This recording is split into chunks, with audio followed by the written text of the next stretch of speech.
நாமத்தினாலே வாழ்த்துகிறேன், வரவேற்கிறேன். காலையில் சொன்னதுதான் திரும்பியும் சொல்றேன்.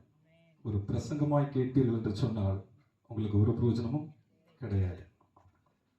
கர்த்தர் உங்களோடு பேசுகிறார் என்று நினைத்து நீங்கள் கேட்பீர்கள் என்று சொன்னால் உங்கள் வாழ்க்கையிலே 30, 60, 100 பலன் கொடுக்கும். ஹல்லேலூயா. ஏனென்றால் வேதம் சொல்லுகிறது, அவருடைய வார்த்தையை எதிர்ப்பாரில்லை, அவருடைய வசனம் வெறுமையாய் திரும்பாகுது. வானமும் பூமியும் ஒளிந்து போகும், அவர் வார்த்தைகள் என்ன செய்யாது, ஒரு நாளும் ஒளிந்து போகாது. ஹல்லேலூயா. அவர் தம்முடைய வார்த்தையை அனுப்பி குணமாக்குகிறார். ஹல்லேலூயா, ஹல்லேலூயா. அப்போ ஒரு பிரசங்கமாய் கேட்காமல் கர்த்தர் நமக்கு தருகிற வார்த்தையாய் நினைத்து நாம் கேட்போம்.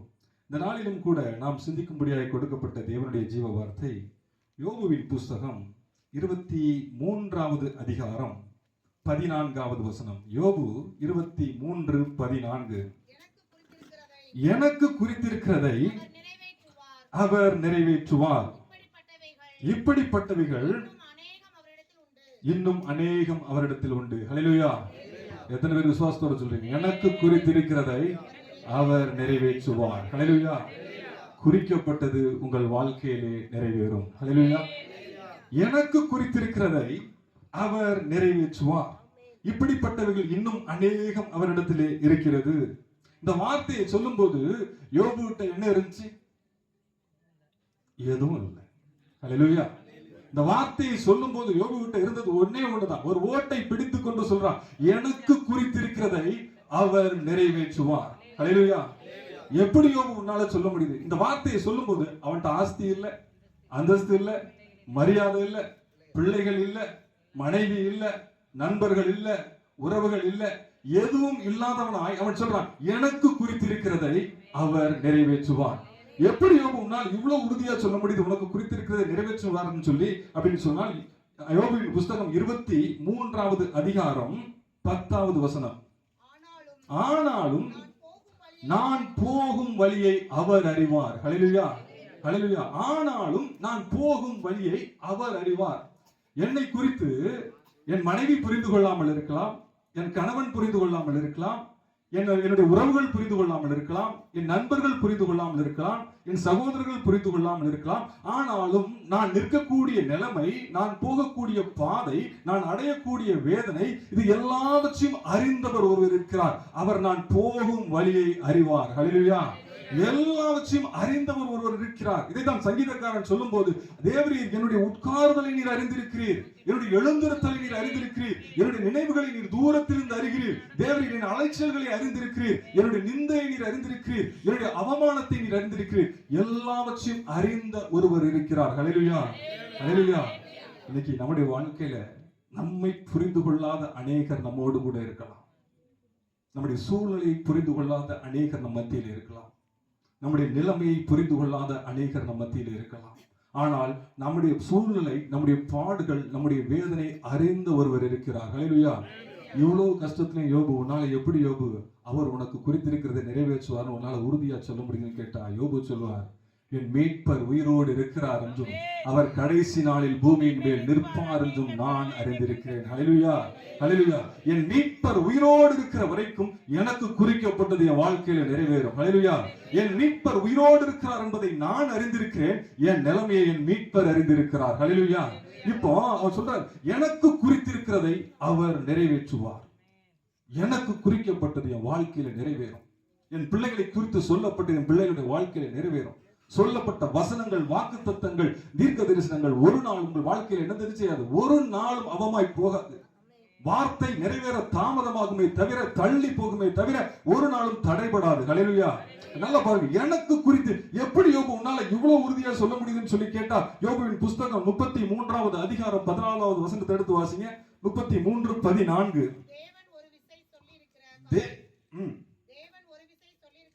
தேவன் ஒரு விசை சொல்லி இருக்கிற காரியத்தை இரண்டாம் விசை பார்த்து திருத்துகிறவர் அல்லவே. ஹல்லேலூயா. எப்படி இவ்வளவு உறுதியா சொல்றேன்னா, அவர் சொல்றாரு, தேவன் ஒரு விசை என்னுடைய வாழ்க்கையில சொன்ன காரியத்தை நான் இரண்டாவது விசை பார்த்து திருத்துகிறவர் அல்லவே.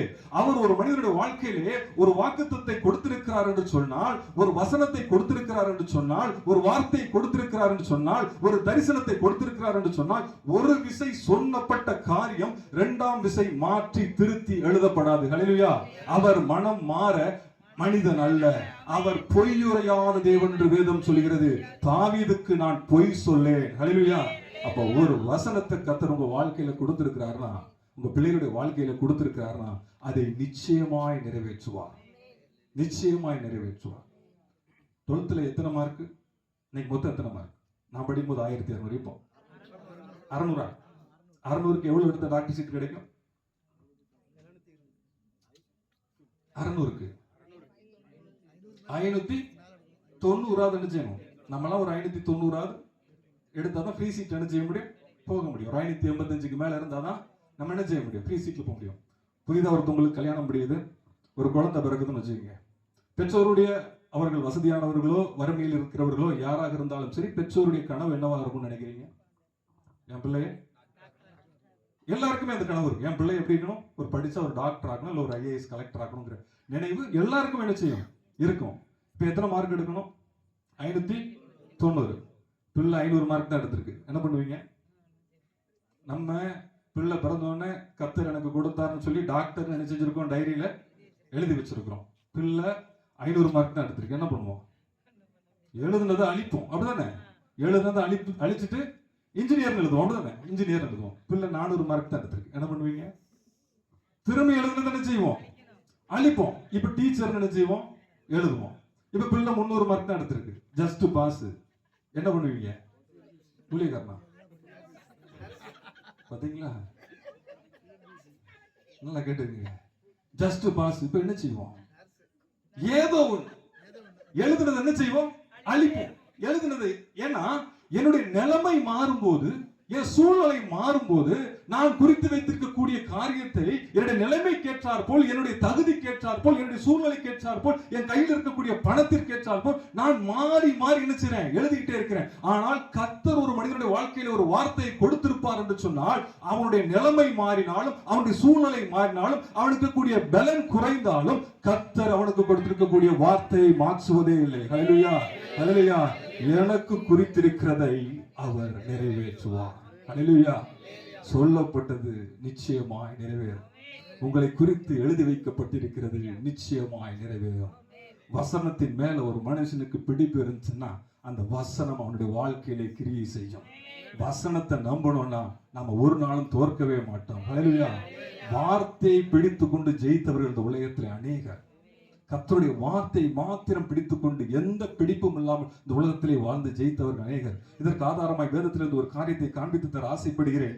ஆதியாகமத்தின் புஸ்தகம் 12வது அதிகாரம் 2வது வசனத்திலே வேதம் சொல்லியிருக்கிறது ஆபிரகாமை குறித்து, நான் உன்னை பெரிய ஜாதியாக்குவேன். நான் காண்பிக்கும் தேசத்திற்கு நீ போ, நான் உன்னை பெரிய ஜாதியாக்குவேன். ஆனா ஆபிரகாமுடைய வாழ்க்கையில் என்ன இல்லை?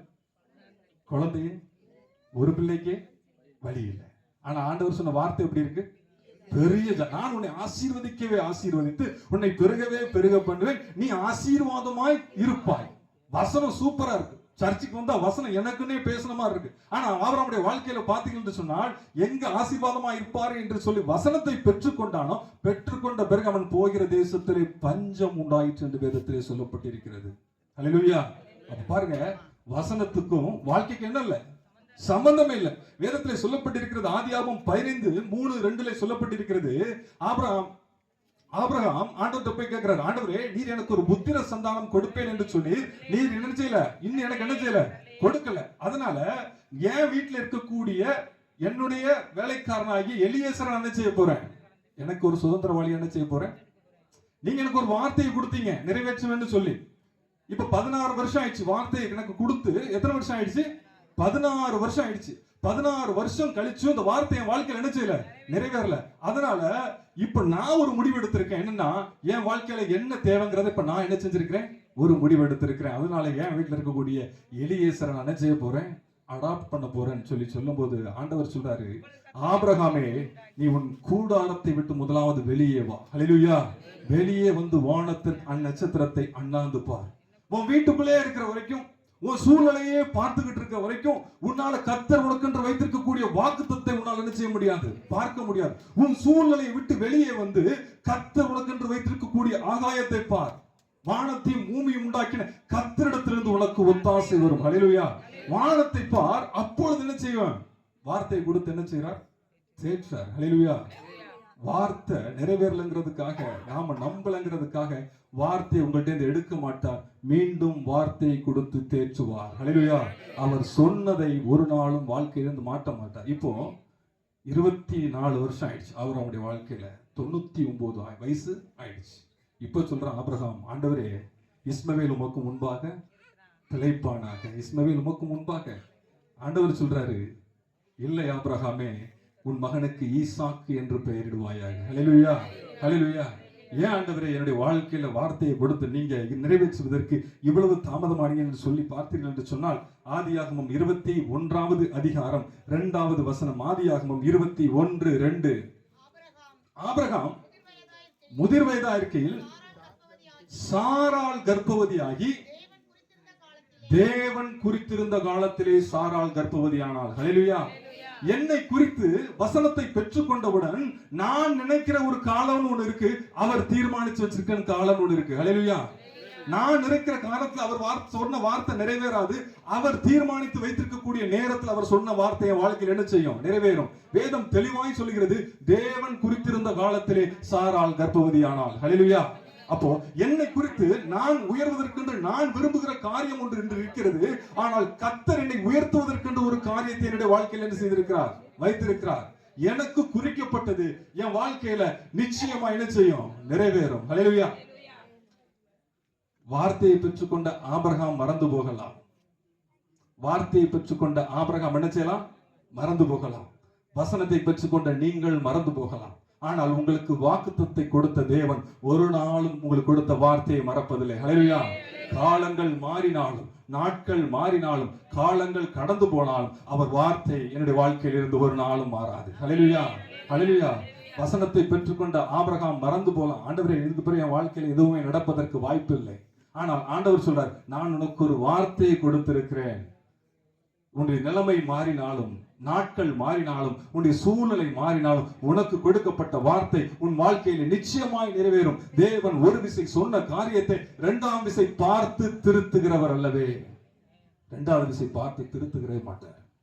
ஒரு வார்த்தையை கர்த்தர் நம்முடைய வாழ்க்கையில் கொடுத்துட்டார்னா நிச்சயமா என்ன செய்வார்னா அதை நிறைவேற்றியே தீர்வார்.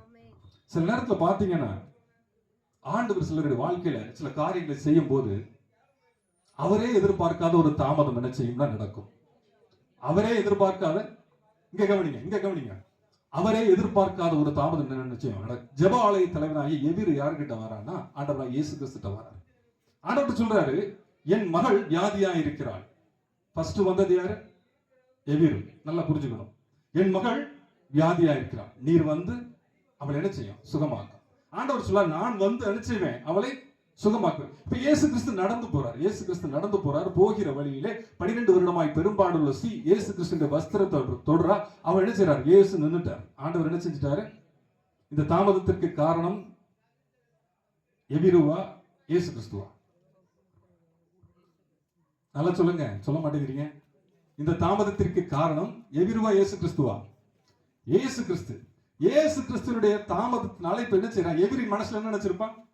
நான் தான் ஃபர்ஸ்ட் சர்ச்சுக்கு வந்தேன், நான் தான் ஃபர்ஸ்ட் பிரேயர் பண்ணேன், நான் தான் தேவ சமூகத்துல என்னோட விண்ணப்பத்தை ஃபர்ஸ்ட் வச்சேன், நான் தான் எல்லாமே ஃபர்ஸ்ட் வந்தேன். இப்ப அவர் யாருக்கு தான் வந்திருக்கணும்? எனக்கு தான் ஃபர்ஸ்ட் வந்திருக்கணும். ஆனா என் பிள்ளை அங்க சாக கிடக்குது. இவர் என்ன பண்றாரு? இவர் பாதியில என்ன செய்யறாரு? நிக்கிட்டு இருக்காரு. என் பிள்ளை அங்க என்ன செய்யுது? பரிதாபமான நிலையில இருக்கு. இப்ப அவர் பாதியில என்ன செஞ்சுட்டு இருக்காரு? நின்றுட்டு. எபிரனுடைய இருதயம் இப்படித்தான் என்ன செஞ்சிருக்கும்? அவனுக்குள்ள கஷ்டப்பட்டு கொண்டிருக்கும். இப்போ இந்த தாமதத்தினால எல்லாரும் வந்து சொல்றாங்க, எபிருவே, ஆண்டவரை என்ன செய்ய வேண்டாம், துக்கப்படுத்த வேண்டாம், உன் மகள் மரித்து போனாள்.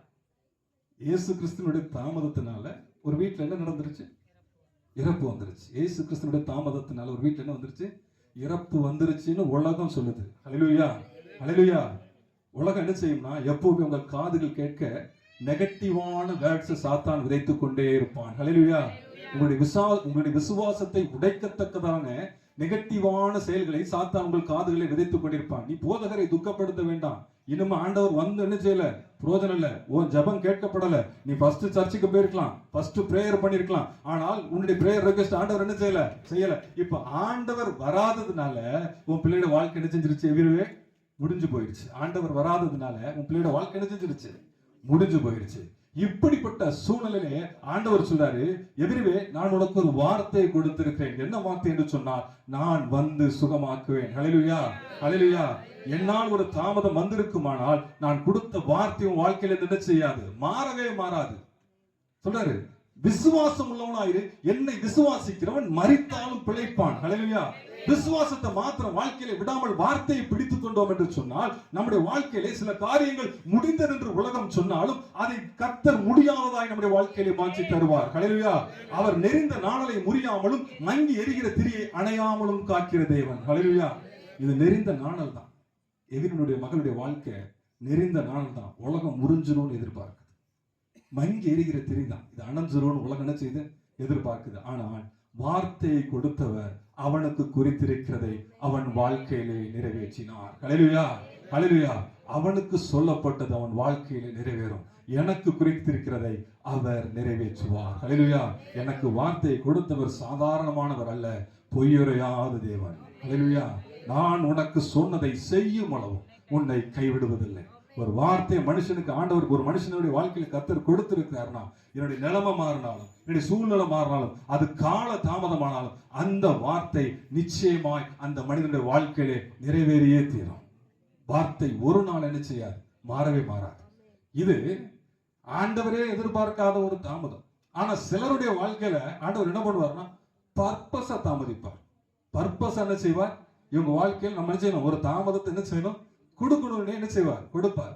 என்றால் இயேசு கிறிஸ்து சொல்றாங்க, நீர் சிநேகிக்கிறவன் வியாதியா இருக்கிறான் என்று இயேசு கிறிஸ்துவினிடத்திலே சொல்லப்பட்டது. லாசரு வியாதியா இருக்கிறான் என்று இயேசு கிறிஸ்துவினிடத்திலே மார்த்தாலும் மரியாலும் ஆள் அனுப்பி என்ன செய்றாங்க சொல்லி, இப்போ என் ஃப்ரெண்ட் அடிபட்டு இருக்கான், ஆக்சிடென்டா இருக்கான்னா நான் என்ன பண்ணணும், இமிடியேட்டா அவங்க ஹாஸ்பிட்டலுக்கு வர்றதுக்கு முன்னாடி நான் ஹாஸ்பிட்டல் என்ன செய்யணும், இருக்கணும். இதான் சிநேகத்தின் அடையாளம். அப்படிதானே, இதுதான் அன்பின் அடையாளம். ஆனா இயேசு கிறிஸ்துவோட சொல்றாங்க, நீ சிநேகிக்கிறவன் வியாதியா இருக்கிறான் ஆண்டவரே, நீர் யார் வீட்டுல உட்கார்ந்து சாப்பிட்டீங்களோ, யார் வீட்டுல உட்கார்ந்து பேசுனீங்களோ, யார்கிட்ட உட்கார்ந்து நீங்க எல்லா காரியங்களும் சொல்லி கொடுத்தீங்களோ அவங்க வீட்டுல ஒரு பிரச்சனை ஆண்டவரே அப்படின்னு சொல்லும் போது ஆண்டவர் என்ன செய்றார், பர்பஸா தாமதிக்கிறார். பர்பஸா தாமதிக்கிறார். திரும்ப செய்தி கொண்டு வராங்க, லாசரு மரித்து போனான்னு சொல்லி இன்னும் 2 நாள் என்ன செய்றார், தாமதிக்கிறார். பாதத்திலே உட்கார்ந்த குடும்பம், வார்த்தையை கேட்ட குடும்பம், சர்ச்சுக்கு ஃபர்ஸ்ட் வர குடும்பம், எல்லா மீட்டிங்கும் அட்டெண்ட் பண்ற குடும்பம், 3 வேளையும் சர்ச்சுக்கு வர குடும்பம், உபவாச கூட்டம் அட்டெண்ட் பண்ற குடும்பம், எல்லாத்தையும் அட்டெண்ட் பண்ற குடும்பம், கிறிஸ்துமஸுக்கும் நியூ இயருக்கும் சர்ச்சுக்கு வரவனுடைய வாழ்க்கை எப்படி இருக்கு, சூப்பரா இருக்கு. எப்படி இருக்கு, சூப்பரா இருக்கு. ஆனா சர்ச்சே கதின்னு சொல்லி வாழ்கிற ஒரு மனுஷனுடைய வாழ்க்கையில் என்ன இருக்கு, ஆண்டவர் வரவே இல்லை. நல்லா புரிஞ்சுக்கணும். கிறிஸ்துமஸ்க்கும் நியூ இயருக்கும் வரவங்களுடைய வாழ்க்கை எப்படி இருக்கு, செழிப்பா இருக்கு. ஆனா சர்ச்சே கதின்னு காலைதோறும் மாலைதோறும் தேவ சமூகத்திலே காத்திருக்கக்கூடிய மனுஷனுடைய வாழ்க்கையில அவன் எப்படி இருக்குன்னா, நான் காலைதோறும் பாதிக்கப்பட்டு மாலைதோறும் தண்டிக்கப்பட்டும் இருக்கிறேன். ஆசாப் சொல்றான் 23ஆம் சங்கீதத்துல, நான் காலைதோறும் பாதிக்கப்பட்டும் மாலைதோறும் தண்டிக்கப்பட்டு இருக்கிறேன். ஆனால் துன்மார்க்கனுடைய வாழ்க்கையை நான் பார்க்கும்போது அவன் செய்வதெல்லாம் எப்படி இருக்கு, சூப்பரா இருக்கு. அவன் பிள்ளைகள் எப்படி இருக்காங்க, செழிப்பா இருக்காங்க. இவ்விதமாய் சொல்வேன் என்று சொன்னால் உங்களுடைய சந்ததிக்கு நான் துரோகியாவேன். இப்படி சொல்லி முடிக்கிறான். சரி, செய்தி வெளியில போக வேண்டாம். நல்லா பாருங்க, இப்போ இயேசு கிறிஸ்து வராததுனால யாரை நேசித்தாரோ அந்த குடும்பத்தில் ஒரு இழப்பு. இப்ப பாருங்க, இயேசு கிறிஸ்து வாராரு. இயேசு கிறிஸ்து வந்தோடனே மார்த்தாலும் மரியாதை ஓடி வந்து சொல்றாங்க, ஆண்டவரே நீர் எங்களோடு கூட இருந்திருப்பீர் என்று சொன்னால் என்னுடைய சகோதரன் என்ன செஞ்சிருக்க மாட்டான். ஆண்டவரே நீங்க என் பிரேயரை கேட்டிருந்தீங்கன்னா, என் ஜெபத்துக்கு பதில் கொடுத்திருந்தீங்கன்னா, ஏன் என்னோட நான் எப்பெல்லாம் வந்து உங்கள்கிட்ட சொல்லணும் அந்த ரெக்வெஸ்ட் எல்லாம் நீங்க கேட்டிருந்தீங்கன்னா என் வாழ்க்கையில் இப்படி ஒரு பிரச்சனை என்ன செஞ்சிருக்காரு, வந்திருக்காரு. அநேகருடைய கேள்வி இதுதான்.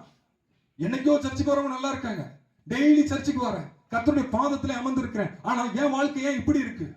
இது அநேகர் மத்தியில் இருக்கக்கூடிய கேள்வி. இதே கேள்விதான் மார்த்தாளுக்கும் மரியாளுக்கும் இருந்தது. ஆண்டவரே நீர் எங்களோடு கூட இருந்திருப்பீரானால் என்னுடைய சகோதரன் என்ன செஞ்சிருக்க மாட்டான், மரித்திருக்க மாட்டான். நீர் எங்களோடு கூட இருந்திருப்பீரானால் எங்க வாழ்க்கையில் இவ்வளவு பெரிய கஷ்டம் என்ன செஞ்சிருக்காரு, வந்திருக்காரு. இப்ப பாருங்க, வேதத்திலே சொல்லப்பட்டிருக்கிறது, இயேசு ஆவியில் கலங்கி கண்ணீர் விட்டார் என்று வேதம் சொல்கிறது. அல்லேலூயா, அல்லேலூயா. இப்ப கண்ணீர் விடுறார். இயேசு கண்ணீர் விடுறதை பார்த்து சுற்றில் இருக்கக்கூடிய யூத ஜனங்கள் சொல்றாங்க, என்ன சொல்றாங்கன்னா, இவர் அவனை எவ்வளவாய் சிநேகித்தார். அல்லேலூயா. நான் சர்ச்சுக்கு வர்றது இந்த ஊர் பார்த்துச்சு, நான் எல்லா ஆராதனைக்கு வர்றது வீடு பார்த்து ஊர் பார்த்துச்சு, நான் கண்ணீர் விடிக்கிற இந்த ஊர் என்ன செய்யுது பார்க்குது. ஆனா இப்ப இந்த கண்ணீருக்கு மத்தியில எனக்காய் கண்ணீர் விடுகிற ஒரு தேவன் இருக்கிறார். ஹல்லேலூயா. இப்ப அவர் எனக்காய் வந்து கண்ணீர் வெடிக்கும் போது இந்த உலகம் பார்க்குது, இவர் இவனை எவ்வளவாய் சிநேகித்தார். அப்ப சில தாமதங்கள் என் வாழ்க்கையில ஏன் நடக்குதுன்னா, அவர் என்னை எவ்வளவாய் சிநேகித்தார் என்பதை இந்த உலகம் பார்ப்பதற்காக சில தாமதங்கள் என்னுடைய வாழ்க்கையில கொடுக்கப்படுகிறது. ஹல்லேலூயா. அப்ப ஆண்டவர் என் வாழ்க்கையில வரல, என் ஜெபத்தை கேட்கல, அப்படி அல்ல. சில காரியங்கள் சிலருடைய வாழ்க்கையில ஆண்டவர் பர்பஸா தாமதிக்கிறதுக்கு காரணம் என்ன தெரியுமா? அவர் உங்களை நேசித்ததை இந்த உலகம் பார்ப்பதற்காக, இந்த உங்களோடு கூட பயணித்தவர்கள் பார்ப்பதற்காக, உங்கள் உறவுகள் பார்ப்பதற்காக கர்த்தர் சில காரியங்களை உங்களுடைய வாழ்க்கையிலே தாமதிக்கிறார். ஹல்லேலூயா. அவர் சொல்லியிருந்தா யாருக்கெல்லாமோ வார்த்தை அனுப்பி சுகமாக்குறார். நீ சிநேகிக்கிறவன் வியாதியா இருக்கிறான், லாசருவே சுகமாயிருன்னு சொன்னா அங்க இருந்து என்ன செஞ்சிருப்பான் லாசர். ஆனா லாசர் யாருன்னு தெரியாது, யாருக்கும் தெரியாம என்ன செஞ்சிருக்கும், போயிருக்கும். அங்கிருந்தே சில காரியங்களுடைய வாழ்க்கையில உடனே செஞ்சிருந்தா நீங்க யாருன்னு இந்த உலகத்திற்கு தெரியாம என்ன செஞ்சிருக்கும், போயிருக்கும். அப்போ நீங்க அவர் பாதத்துல உட்கார்ந்ததை இந்த உலகம் பார்த்துச்சு, அவரிடத்துல அவருடைய வார்த்தையை கேட்டது இந்த உலகம் பார்த்துச்சு, ஆலயத்துக்கு வந்ததை இந்த உலகம் பார்த்துச்சு. இப்போ அவர் உங்களை நேசிக்கிறதையும் உங்களுக்கு நன்மை செய்கிறதையும் இந்த உலகம் பார்ப்பதற்காக சில காரியங்களை கர்த்தர் உங்கள் வாழ்க்கையிலே அனுமதித்திருக்கிறார். ஹல்லேலூயா. ஹல்லேலூயா. சில கஷ்டங்கள் மாத்திரம் நம்முடைய வாழ்க்கையில வரலன்னா சில மேன்மைக்கு நம்ம போயிருக்கவே மாட்டோம். சில கஷ்டங்கள் நம்முடைய வாழ்க்கையில ஏன் கொடுக்கப்படுது தெரியுமா? நம்மளை உடைப்பதற்கல்ல, நம்மளை உருவாக்குவதற்கு, நம்மளை உயர்த்துவதற்கு. இஸ்ரவேல் ஜனங்கள் எகிப்து தேசத்திலிருந்து வனாந்திரத்திற்கு வருகிறார்கள். வனாந்திரத்திற்கு வரும்போது எதிர்த்தாப்புல செங்கடல் இருக்குது. எதிர்த்தாப்புல எது இருக்கு? செங்கடல் இருக்குது. ஒரு புறம் செங்கடல் இருக்குது, எங்க போறதும் வழி தெரியல. சிலருடைய வாழ்க்கையில ஒரு புறம் செங்கடல் இருக்குது, எங்க போறதுன்னு வழி தெரியல. ஒரு பக்கம் பார்வோனின் ரதம் நெருக்குது, ஒரு பக்கம் வாழ்க்கையை எப்படி வாழ போறோம் நமக்கு என்ன தெரியல. இன்னொரு பக்கம் எனக்கு இருக்கக்கூடிய பிரச்சனை என்ன செய்யுது, என்ன நெருக்குது. நான் எங்க நிக்கிறேன், எந்த இடத்துலயுமே ஒரு முடிவெடுக்க முடியாம ஒரு கடலுக்கு முன்னாடி வழி தெரியாம நான் நினைச்சுட்டு இருக்கேன், நின்றுகிட்டு இருக்கேன். ஒருவேளை ஆண்டவர் செங்கடல் அப்படி திறந்து வச்சிருக்கிறார் அப்படி வச்சுப்போம். ஆண்டவர் செங்கடலை அவங்க வரும்போதே திறந்து வச்சிருக்கிறார். 2004ஆம் ஆண்டுல சுனாமி வந்துச்சு, அப்படித்தானே? டிசம்பர் 26ஆம் தேதி சுனாமி வந்துச்சு. கன்னியாகுமரியில சுத்தி பார்க்க போனவர்கள் எல்லாரையும் பாத்தீங்கன்னு சொன்னா எல்லாரும் கடல் உள்ள போயிடுச்சு. அப்படிதான் கடல் உள் வாங்கிடுச்சு. கடல்ல அங்கங்க சிப்பி இருக்குது, சங்கு இருக்குது, எல்லாம் செஞ்சாங்க. எல்லாம் போய் பிறகு போய் நம்ம ஷோகேஸ் வச்சா நல்லா இருக்கும்னு சொல்லிட்டு எழுதிட்டாங்க. கடலுக்குள்ள போய் எடுக்க போயிட்டாங்க. ஒரு செகண்ட்ல கடல் என்ன செஞ்சிருச்சு, வெளியே வந்துருச்சு. ஒருத்தர் கூட என்ன செய்யல, பிழைக்கல. இப்படிப்பட்ட சூழ்நிலையில நீங்களும் நானும் இப்ப செங்கடல் ஆண்டவர் நமக்கு வழியை திறந்து என்ன செஞ்சிருக்கிறாரு, வச்சிருக்காரு, ஓபன் பண்ணி வச்சிருக்காரு. எத்தனை பேர் போவீங்க? போவீங்களா? நானும் போக மாட்டேன், எனக்கு அவ்வளவு பெரிய விசுவாசம். நான் செய்ய மாட்டேன், போக மாட்டேன். என்ன சொல்லுவோம்? நீ போ. கடல் வந்துட்டுனா, கடல் மூடிட்டுனா நீ போ அப்படின்னு சொல்லுவோம். நீ போ. எனக்கான பாதை இந்த கடல்ல தான் இருக்கு, வேற பாதை கிடையாது. எனக்கான பாதை இந்த கடலுக்குள்ளதான் இருக்கு. இதை தாண்டினாதான் எனக்கான கானான் தேசத்துக்கு நான் செய்ய முடியும், போக முடியும். அப்போ இந்த பாதையில நான் நடக்கணும்னா என்னை நெருக்குகிறதற்கு ஒரு பார்வோனின் ரதம் என் பின்னாடி வரணும். ஹல்லேலூயா. ரதம் மாத்திரம் இவங்க வரலன்னா அதே இடத்துல உட்கார்ந்து அந்த கடலை வேடிக்கை பார்த்துட்டே இருந்திருப்பாங்க. ஹல்லேலூயா. சில நெருக்கங்கள், சில பிரச்சனைகள் உங்கள் வாழ்க்கையில் ஏன் கொடுக்கப்படும் தெரியுமா? கர்த்தர் உங்களுக்கு என்று வைத்திருக்கக்கூடிய பாதையில உங்களை நடத்துவதற்காக. ஹல்லேலூயா.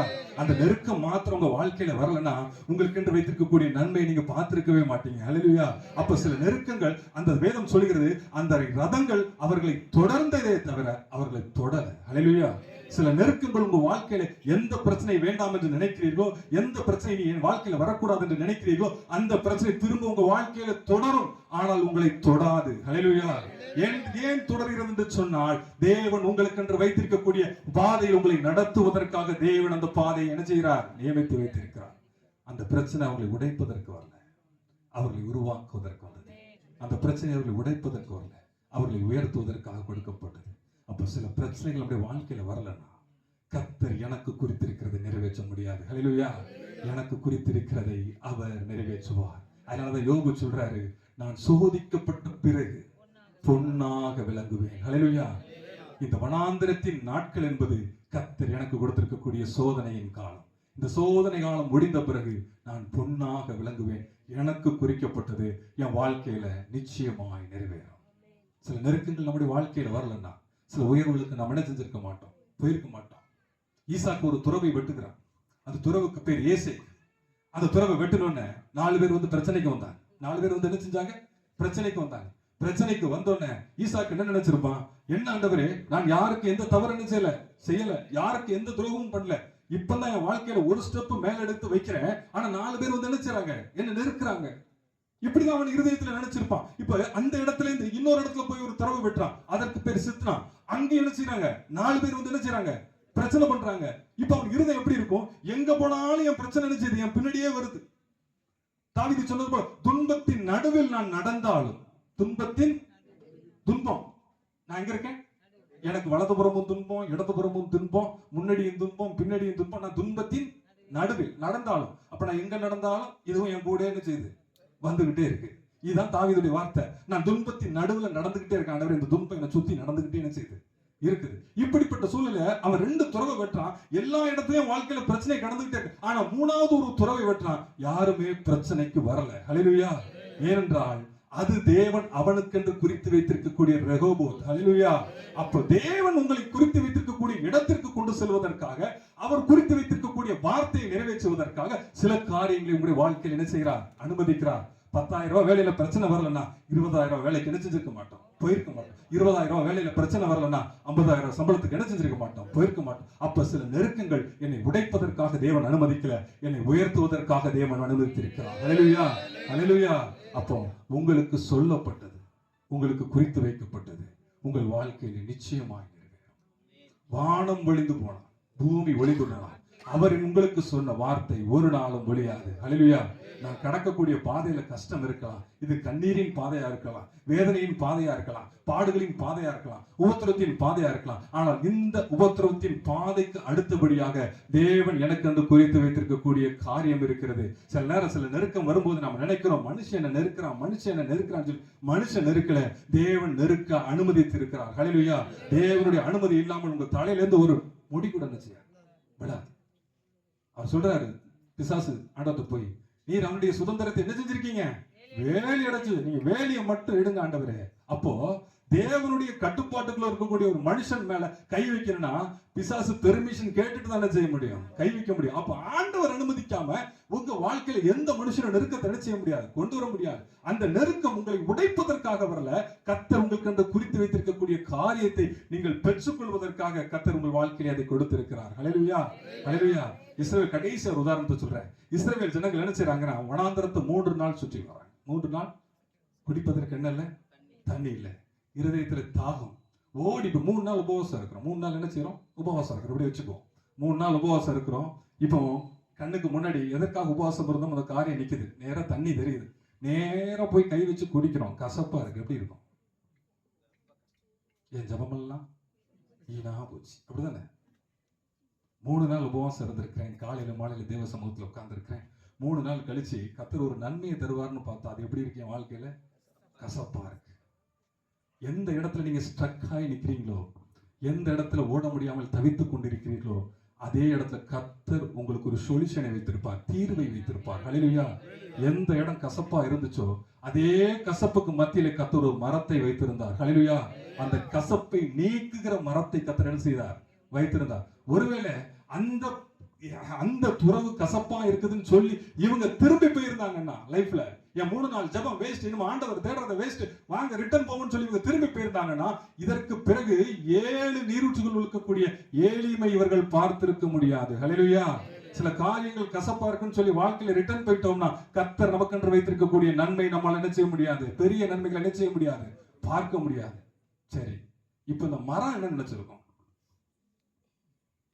எல்லா மரமும் எப்படி இருக்கு, செழிப்பான இடத்துல இருக்கு. அப்படிதானே? சிலர் நம்ம நினைப்போம் எல்லாரும் எப்படி இருக்காங்க, செழிப்பா இருக்காங்க, என்ன மாத்திரம் ஏன் ஆண்டவரே இந்த குடும்பத்துக்குள்ள கொண்டு என்ன வச்சிருக்கீங்க. சம்டைம்ஸ் நம்ம திங்க் பண்ணுவோம், இப்படிதான் நினைப்போம். இப்படிப்பட்ட சூழ்நிலை இருக்கக்கூடிய குடும்பத்துல என்ன கொண்டு போய் மாட்டி விட்டுட்டீங்களே ஆண்டவரே, என்ன செய்வோம். அந்த மரம் அப்படிதான் நினைச்சிருக்கோம், எல்லா மரமும் செழிப்பான இடத்துல இருக்கு, என்ன மாத்திரம் இந்த மாறாங்கிற கசப்புக்கு பதிலா இந்த கசப்புக்கு மத்தியில கொண்டு போய் ஏன் வச்சிருக்கீங்க ஆண்டவரே அப்படின்னு சொல்லி இந்த மரத்துக்குள்ள ஒரு கேள்வி என்ன செஞ்சிருக்கோம், நிச்சயமா இருந்திருக்கும். அந்த மரத்துக்கு ஆண்டவர் சொன்ன பதில் தெரியுமா, எல்லா மரமும் செழிப்பா இருக்குது, சுற்றி ஓடுகிற நீரோட்டத்தினால இருக்கு, செழிப்பா இருக்கு. ஆனால் இந்த கசப்புக்கு மத்தியில உன்னை ஏன் வச்சிருக்கேன்னா, இந்த கசப்பையை உன்னை வைத்துதான் மாத்த போறேன். ஹல்லேலூயா. சில குடும்பங்கள்ல கர்த்தர் நம்மளை ஏன் வச்சிருக்காரு தெரியுமா, அந்த குடும்பத்துல இருக்கக்கூடிய கஷ்டத்தை நஷ்டத்தை கர்த்தர் நம்மை வைத்து தான் என்ன செய்கிறார், மாற்ற போகிறார். ஹல்லேலூயா. சில காரியங்களை கர்த்தர் நம்முடைய வாழ்க்கையில் அனுமதித்திருக்கிறார் என்று சொன்னார். ஒரு நோக்கம் இல்லாமல் அது நிறைவேறாது. ஹல்லேலூயா. ஒரு நோக்கம், நான் வந்ததற்கு ஒரு முகாந்திரம் இல்லையோ. தாவீது சொல்றான், நான் இந்த இடத்திற்கு வந்ததற்கு ஒரு முகாந்திரம் இல்லையோ. ஒரு முகாந்திரத்தை கர்த்தர் வைத்திருக்கிறார். கர்த்தருடைய வார்த்தையை கேட்டு ஒரு மனுஷன் கெட்டு போனாங்கிறது சரித்திரத்தை இல்லை. இயேசு கிறிஸ்துடைய வார்த்தையை கேட்டு ஜனங்கள் நினைச்சாங்க பசியோடும் பட்டினியோடும் வனாந்தரத்தில் இருக்காங்க. ஆண்டவர் சொல்றாரு, இந்த ஜனங்களுக்கு கொடுக்கும்படிக்கு ஏதாவது உங்களிடத்தில் உண்டா என்று சீஷர்கள்ட்ட கேட்கும்போது சீஷர்கள் சொல்றாங்க, எங்கள்கிட்ட கொடுக்கிறதுக்கு ஒண்ணுமில்லை ஆண்டவரே, இந்த ஜனங்களை என்ன செஞ்சிருங்க, அனுப்பி விட்டுருங்க. சிலருடைய ரெக்வெஸ்ட் அப்படிதான் இருக்கும் தேவ சமூகத்துல. ஆண்டவரே, என்னை கொண்டு வந்து இங்க வச்சிட்டீங்க, என்ன இந்த இடத்துல இருந்து எப்படியாவது இந்த வனாந்தரமான வாழ்க்கையில இருந்து வேற ஒரு இடத்துல கொண்டு வேற ஒரு லைஃப்ல விட்டுட்டீங்கன்னா நான் நினைச்சிருவேன், நல்லா இருந்துருவேன். ஆண்டவர் சொல்றாரு, நீ வனாந்தரத்தை பார்த்து வந்திருந்தனா உன்னை வனாந்தரத்துல நினைச்சிருப்பேன், அனுப்பியிருப்பேன். ஆனா நீ என் வார்த்தையை கேட்டதுனால இன்னைக்கு இங்க உட்கார்ந்து இருக்கிற, வனாந்தரத்துல உட்கார்ந்து இருக்க. என் வார்த்தையை 3 நாள் கேட்டு கொண்டிருந்ததால இங்க நினைச்சிருக்க. உன் வாழ்க்கையில இன்னைக்கு என்ன இருக்கு, வனாந்தரம் இருக்கு. உன் வாழ்க்கையிலிருந்து வனாந்தரம் வெளியே போகுமே தவிர நீ வனாந்தரத்துல இருந்து போக மாட்ட. 3 நாள் அல்ல, 30 நாள் ஆனாலும் நீ இதே இடத்துல தான் செய்யணும், உட்காரணும். ஹல்லேலூயா, ஹல்லேலூயா. எந்த இடத்துல ஒண்ணும் இல்லைன்னு சொன்னாங்களோ, எந்த இடத்துல இவங்களுக்கு சாப்பிட எதுவும் கிடைக்காதுன்னு சொன்னாங்களோ, எந்த வாழ்க்கை வேண்டாம் என்று சொன்னார்களோ, அதே இடத்துல கர்த்தர் அவர்களை உட்கார வைத்தார். ஹல்லேலூயா. வேதம் சொல்கிறது, அவர்கள் அமர்ந்து சாப்பிட்டு திருப்தி அடைந்து மீதியானதை கைகள் நிறைய எடுத்தார்கள். ஹல்லேலூயா. முதலாவது, எந்த லைஃப் வேணும்னு சொல்றோமோ வேண்டாம்னு சொல்றோமோ அதே இடத்துல வார்த்தையை நம்பி வந்திருந்தோம்னா நம்மளை உட்கார வைப்பார். எந்த லைஃப் வேண்டான்னு சொல்றோமோ அதே இடத்துல கர்த்தர் நம்மை சாப்பிட வைப்பார். எந்த லைஃப் வேண்டாம் ஒன்றுமில்லை இந்த இடத்துல சொல்லி நம்ம சொல்றோமோ அதே இடத்துல கர்த்தர் நம்மை சாப்பிட வைத்து திருப்தி அடைய செய்வார். எந்த லைஃப்ல ஒண்ணுமில்லை நினைக்கிறீங்களோ அதே லைஃப்ல கர்த்தர் உங்களை மீதியானதை எடுக்க கர்த்தர் கிருபை செய்வார். ஹல்லேலூயா. உங்களுக்கு வாக்குரைத்தவர் பொய்யுரையாத தேவன், பொய்யுரையாத தேவன். சொன்னதை நிறைவேற்றுகிற வரைக்கும் அவர் ஒரு மனிதனுடைய வாழ்க்கையிலும் கைவிடவே மாட்டார். நான் உனக்கு சொன்னதை செய்யும் அளவும் ஆபிரகாமே நினைச்ச மாட்டேன், உன்னை கைவிடுவதில்லை. யாக்கோபே, நான் உனக்கு சொன்னதை செய்யும் அளவும் உன்னை கைவிடுவதில்லை. வானமும் பூமியும் ஒளிந்து போகும், என் வார்த்தைகள் ஒரு நாள் நினைச்சியார் ஒளிந்து போகாது. ஒரு மனுஷனுடைய வாழ்க்கையில் கர்த்தர் ஒரு வார்த்தையை கொடுத்திருக்கிறார் என்று சொன்னால் அந்த வார்த்தை நிச்சயமாய் நிறைவேறும். எது உங்களுக்கு வாக்குத்தத்தமாய் கொடுக்கப்பட்டதோ, எது வார்த்தையாய் கொடுக்கப்பட்டதோ, எது வசனமாய் கொடுக்கப்பட்டதோ, எது தரிசனமாய் கொடுக்கப்பட்டதோ அது உங்களுடைய வாழ்க்கையில் நிறைவேறும், உங்கள் பிள்ளைகளுடைய வாழ்க்கையில் நிறைவேறும், நிச்சயமாய் நிறைவேறும். வார்த்தையை நம்பணும். எதெல்லாமோ நம்புறோம் இன்னைக்கு வாழ்க்கையில. ஊசி போட்டா கொரோனா வராதுன்னா உடனே ஒரு ஊசி, பூஸ்டர் போட்டீங்கன்னா கொரோனா வராதுன்னா திரும்பியும் ஒரு ஊசி, எக்ஸசைஸ் பண்ணா கொரோனா வராதுன்னா காலையில எக்ஸசைஸ் பண்ணணும், நீராவி பிடிச்சா கொரோனா வராதுன்னா நீராவி பிடிக்கணும், சூப்பு குடிச்சா கொரோனா வராதுன்னா சூப்பு குடிச்சவனும் உயிரோட இல்ல, நீராவி பிடிச்சவனும் உயிரோட இல்ல, எக்ஸசைஸ் பண்ணவனும் உயிரோட இல்ல, ஊசி போட்டவனும் உயிரோட இல்ல. ஆனால் கர்த்தருடைய வார்த்தையை நம்புகிறவன் பிழைப்பான். ஹல்லேலூயா, ஹல்லேலூயா. கர்த்தருடைய வார்த்தையை நம்புகிறவன் பிழைப்பான். அவருடைய வார்த்தையை நம்புகிற ஒருவன் மேலும் குற்றம் சுமராது என்று வேதம் சொல்கிறது. அந்த முகத்தை பார்க்கிற எந்த முகத்தை கர்த்தர் வெட்கத்துக்கு உட்படுத்தவே மாட்டார். ஒரு பிரச்சனை உங்களை நெருக்குதுன்னா ஆண்டவரை நோக்கி பாருங்க. ஒரு பிரச்சனை உங்களை பின்தொடர்ந்து சொன்னா ஆண்டவரை நோக்கி பார்க்கணும். பிரச்சனையின் சத்தத்தை நீங்க உங்க காதுகளால் கேட்கிற வரைக்கும் பிரச்சனையிலிருந்து உங்களால் என்ன செய்ய முடியாது, வெளியே வரவே முடியாது. இஸ்ரவேல் ஜனங்கள் வனாந்தரத்துல போய் நின்று அந்த செங்கடலுக்கு முன்பாக நிற்கும் போது வேதத்தில் சொல்லப்பட்டிருக்குது, பார்வோன் மிகுந்த இறைச்சலோடு கூட ரதங்கள் என்ன செஞ்சானா வந்தான். அந்த இறைச்சல் எதுக்கு தெரியுமா அவன் காதுல கேட்டுக்கிட்டே இருக்கு. அவ்வளவு தூரம் வேகமா ஆண்டவரை பார்த்து நடந்தவங்க ஸ்டக்கா என்ன செஞ்சுட்டாங்க, நின்னுட்டாங்க. அவிசுவாச வார்த்தைகளை கேட்கும் போது விசுவாச பாதையில ஓடிட்டு இருக்கக்கூடிய நாம் ஸ்டக்கா என்ன செஞ்சிருவோம், நின்றுவோம். நாம நிற்கிறதுக்கு தான் அந்த வார்த்தையை நம்ம காதுகள் என்ன செய்யுது, கேட்குது. இப்ப ஜனங்கள், இஸ்ரவேல் ஜனங்கள் அங்க ஓடாம நினைச்சிட்டாங்க, நின்னுட்டாங்க. வேதம் சொல்கிறது அவர்கள் மிகவும் பயந்தார்கள் என்று வேதம் சொல்கிறது.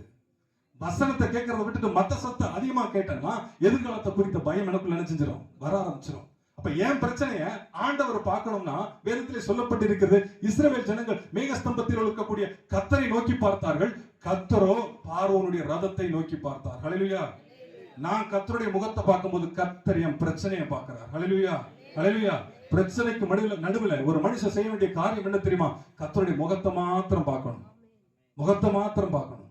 இதோ வேலைக்காரரின் கண்கள் தன்னுடைய எஜமானுடைய கையை நோக்கி இருக்குமா போலும், வேலைக்காரியின் கைகள் தன்னுடைய எஜமாட்டியுடைய கையை நோக்கி இருக்குமா போலும். எங்கள் தேவனாகிய கர்த்தர் எங்களுக்கு இரக்கம் செய்யும் வரைக்கும், ஏதோ இரக்கத்திற்காக தேவ சமூகத்தில் வரக்கூடாது, இரக்கம் செய்கிற வரைக்கும் தேவ சமூகத்தில் என்ன செய்யணும், நிக்கணும். இரக்கம் செய்கிற வரைக்கும் அந்த முகங்கள் அவரே நோக்கி பார்க்கும் போது அவர் மேக ஸ்தம்பத்தில் இருந்து என்ன யாரை பார்க்கிறாரு, பிரச்சனையை பார்க்கிறாரு. நான் கர்த்தருடைய முகத்தை பார்க்கும் போது கர்த்தர் என் பிரச்சனையை பார்க்கிறாரு. அப்ப எனக்கு கொடுக்கப்பட்டது என் வாழ்க்கையில் நினைச்சு நிச்சயமாக உங்களை பெரிய பிள்ளைகளை குறித்து சொல்லப்பட்டது, உங்களை குறித்து சொல்லப்பட்டது. உங்கள் வாழ்க்கையில் நிச்சயமாய் நிறைவேறும். அதனால தான் யோபு சொல்றார், எனக்கு குறித்திருக்கிறதை அவர் நிறைவேற்றுவார். இப்படிப்பட்டவர்கள் அநேகம் அவரிடத்தில் இருக்கிறது. உங்களுக்கு சொல்லப்பட்ட வார்த்தை, உங்கள் பிள்ளைகளை குறித்து சொல்லப்பட்ட வார்த்தை நிச்சயமாய் உங்களுடைய வாழ்க்கையில நிறைவேறும். நீங்க செய்ய வேண்டிய காரியம் ஒன்றே ஒன்றுதான். நீ விசுவாசம் உள்ளவனாயிரு. என்னை விசுவாசிக்கிறவன் மரித்தாலும் பிழைப்பான். ஹல்லேலூயா. எத்தனையோ முடிந்தது என்று சொல்லப்பட்ட சூழ்நிலைக்கு மத்தியில் தான் கர்த்தர் மனிதனை உருவாக்கி இருக்கிறார். சாராள் சொல்றார், என் கர்ப்பம் செத்து போயிடுச்சு, இனி நான் பிள்ளை பெறுவதற்கு வாய்ப்பே இல்லை. ஆண்டவர் சொல்றாரு, சாராள் சிரிக்கிறார் அப்படின்னு சொல்லும் போது ஆண்டவர்கிட்ட ஆபிரகாம், இல்ல ஆண்டவரே, அவர் அப்பம் சுட்டுட்டு இருக்க ஆண்டவரே, சப்பாத்தி போட்டுட்டு இருக்க ஆண்டவரே, நான் உனக்கு ஒரு வசனத்தை கொடுத்திருக்கிறேன், ஆனா நீ சிரிக்கிறியா, உன் வாழ்க்கையில இருந்து இன்னும் அந்த வசனம் நிறைவேறாதுன்னு கர்த்தர் சொல்லல. வேதம் சொல்லுகிறது, ஒரு குறிப்பிட்ட உற்பவ காலத்திலே சாராள் கர்ப்பவதி ஆனாள். ஹல்லேலூயா. நான் வசனத்தை விட்டு வெளியே போகும்போது, விசுவாசத்தை விட்டு வெளியே போகும்போது, இவன் விசுவாசத்தை விட்டு வெளியில போயிட்டான். ஆண்டவர் அவன்கிட்ட வார்த்தையை எடுக்கல, மாறாக அந்த வார்த்தையை இன்னும் அவனிடத்தில் உறுதிப்படுத்துகிறார். ஹல்லேலூயா. நம்மகிட்ட விசுவாசம் கம்மியா இருக்கலாம், ஆனால் வார்த்தை மாறாது. ஹல்லேலூயா. வார்த்தையை நம்புங்கள். கர்த்தர் நிச்சயமா இந்த இடத்துக்கு வந்திருக்கக்கூடிய உங்கள் அனைவருடைய வாழ்க்கையிலும் என்னென்ன வார்த்தைகளை கொடுத்திருக்கிறாரோ, வாக்கு திட்டங்களை கொடுத்திருக்கிறாரோ, அதை உங்களுடைய வாழ்க்கையிலும் உங்கள் பிள்ளைகளுடைய வாழ்க்கையிலும் நிச்சயமாய் நிறைவேற்றி தந்து ஆசீர்வதிப்பாராக. ஆமென்.